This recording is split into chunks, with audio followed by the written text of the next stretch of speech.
Ina son ki.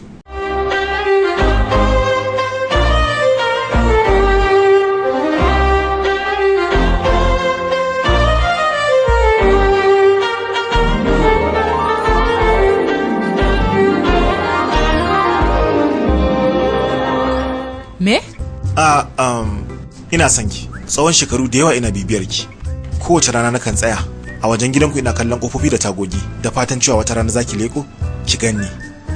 Dawowa ta daga kasar America ko wata ɗaya bai yi ba, amma ka ce ka yi shekara 4 kana sintiri wajen gidanmu. Me ka ɗauke ni? Kin gani?